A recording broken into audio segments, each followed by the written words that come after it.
Hello, everyone, and welcome to Clash of the Rams. This is Davison Perez here alongside Jeremy Hayes. It's so weird sitting on this side of the room. And we have Eric Russo here. During today's show, we're going to talk Patriots, we're going to talk Celtics, and we're also going to discuss some other league-wide issues in both the NBA and the NFL. Now, without further ado, let's get after it. The Patriots won a pretty one-sided contest yesterday against Peyton Manning and the Broncos.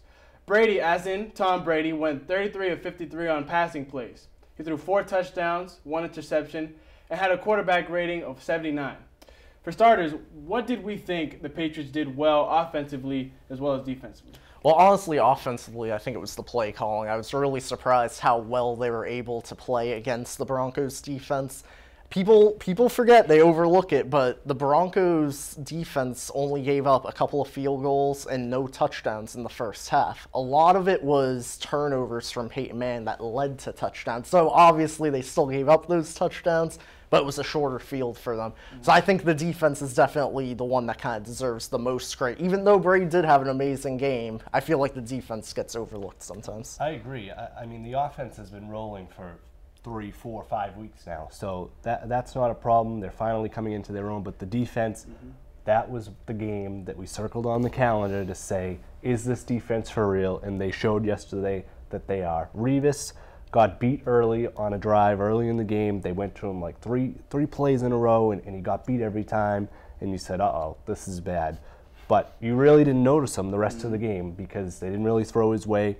And Brandon Browner had a great game, broke up a ton of passes. Jamie Collins played great in coverage. The defense, they held Peyton Manning and the high-powered Denver Broncos to 21 points.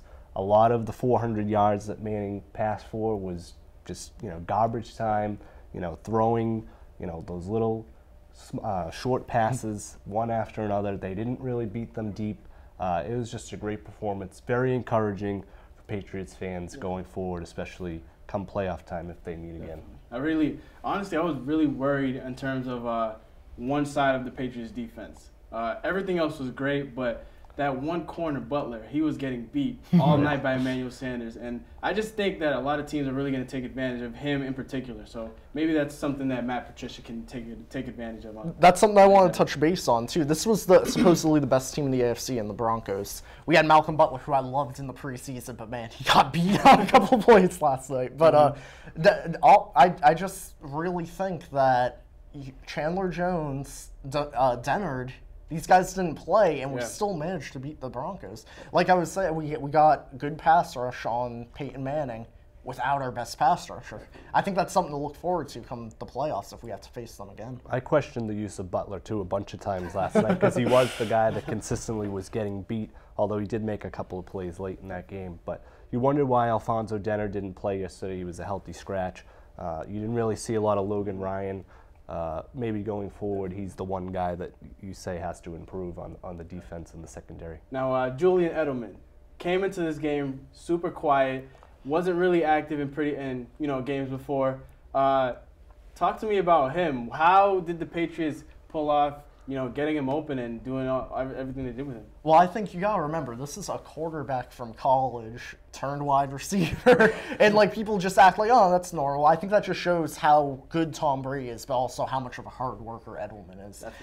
At the downside to that, it gets me worried looking at Gronk and Edelman.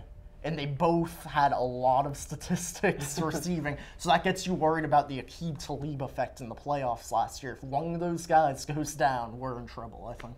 Yeah, it was nice to see him get back involved. He had those couple weeks where he didn't do much. But all that he did on the offensive side was nothing compared to the punt return that he had. He's one of the best statistically of all time at returning punts. And he had another great one yesterday, a huge, huge touchdown in that game. So, yeah, it was good to see him get back involved. Real quick, before we wrap up this segment, how do we feel about the Broncos and their red zone offense against the Patriots last time? They weren't able to convert many of their chances, and obviously Peyton Manning was giving away certain passes to certain corners. So. Yeah, just real quick, it goes under the category of special teams and things that you overlook. Their kicker, they no longer have Prater. They missed a field goal early on, then they didn't attempt one. They went on 4th down. That's when Manning got sacked. So it's moments like that. Manning would have had a clean sheet the whole game if they just kicked the field goal, but they didn't. They wanted to go for it on 4th. I think a big part of what the defense did yesterday was holding Denver in the big situations. Denver was only 3 or 4 of 11 on 3rd down. They were 0 for 4 on 4th down, and they didn't do much in the red zone, like you said. So that was the biggest part of what the defense did yesterday. They did let up a lot in between the 20s, but at the end they stopped them and they shut Peyton down. All right, well, that's it for our NFL Roundup segment. Stick with us as we're going to go to our next segment where we're going to go over league headlines from this past weekend.